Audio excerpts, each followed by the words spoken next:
Habit above all others. They read and listen to enormous amounts of content in their target language. Not textbooks. Not grammar drills. Stories. Novels, podcasts, audiobooks, TV shows, folktales, news articles. They surround themselves with the language in its most natural, living form, and they let it sink in. This approach isn't just anecdotal wisdom. It's backed by decades of linguistic research, and once you understand why it works, you'll never want to study the old way again. Why your brain loves stories. The human brain is, at its core, a story processing machine. Long before writing existed, our ancestors passed down knowledge, warnings, and values through oral storytelling. Our minds are wired to follow narratives, to track characters, anticipate outcomes, feel emotions, and remember what happened. When you read a grammar rule, your brain stores it in working memory, a fragile, short-term space that fades quickly. But when you encounter that same grammatical structure inside a gripping story, something different happens. Your brain encodes it alongside context, emotion, and meaning. It sticks. This is why you can remember the plot of a movie you watched 10 years ago, but struggle to recall vocabulary you studied last week. Emotion and context are the glue that makes language learning permanent. Linguist Stephen Krashen spent decades studying how people acquire languages, and his central finding was this: we acquire language best not by studying it, but by understanding it. He called this comprehensible input, language that is just slightly above your current level, delivered in a context rich enough that you can grasp the meaning without translating every word. Stories, he argued, are the perfect vehicle for this. What learning through stories actually looks like. Let's be concrete. Learning English through stories doesn't mean picking up a Dickens novel on day one and hoping for the best. It means choosing the right stories at the right level and building upward from there. Stage 1, Beginner, 0 to 3 months. Start with what linguists call graded readers, books written specifically for language learners, with controlled vocabulary and simple sentence structures. Series like Oxford Bookworms, Penguin Readers, and Compass Publishing offer stories at 6 or 7 difficulty levels, from complete beginner to near-native fluency. At this stage, your goal isn't to understand everything. Aim for about 80 to 90% comprehension. That's enough to follow the story, and that small gap, the 10 to 20% you don't quite get, is exactly where your brain grows. A great beginner approach is listening while reading. Play the audio recording of the story while following along with the text. This trains your ear to the rhythm of English, connects written words to their spoken sounds, and doubles your exposure in the same amount of time. Start with just 15 to 20 minutes a day.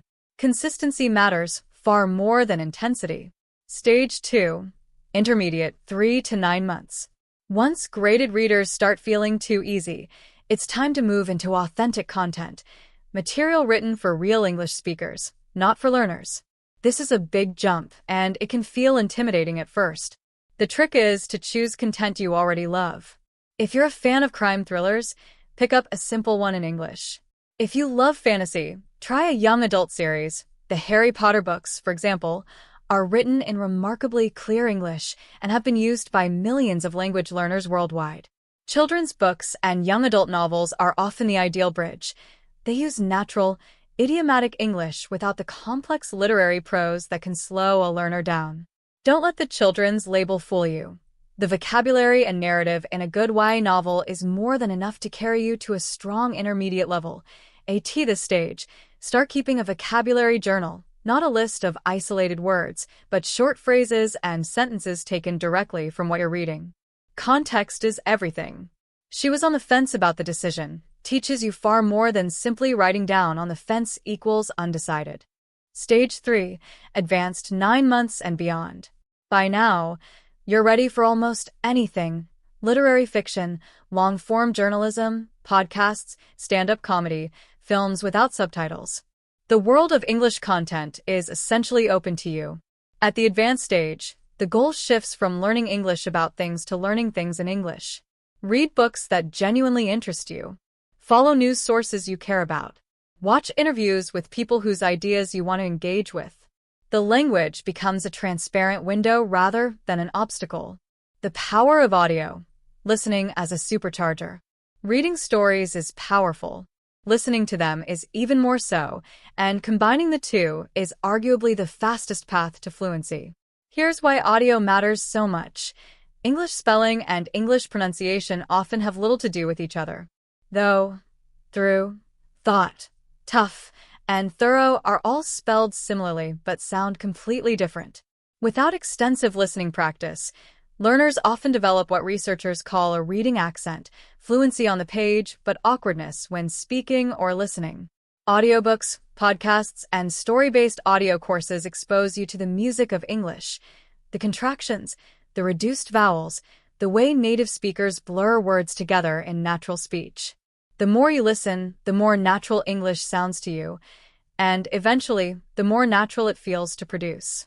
Some of the best audio resources for story-based learning include Storinori, free fairy tales and original stories, clearly narrated, great for beginners. ESL Pod and English Learning for Curious Minds, intermediate podcasts built around stories and explanations. Audible and LibriVox, audiobooks for every genre and level. Short stories on YouTube, countless channels narrate short fiction with subtitles. A common mistake to avoid. Many learners make the mistake of stopping to look up every unknown word. This is understandable, it feels productive. But it actually disrupts the most important thing stories give you, flow. When you stop constantly, you break your immersion in the story and train your brain to read in a halting, analytical way. Instead, try to infer meaning from context first. Ask yourself, even if I don't know this word exactly, what does the sentence seem to mean? What role does this word play? You'll be wrong sometimes. That's fine. The skill of guessing meaning from context is itself one of the most important skills in language learning, and it's one that fluent speakers use constantly, even in their native language. Save dictionary lookups for words that appear repeatedly and that you genuinely can infer. Those are the words worth adding to your journal.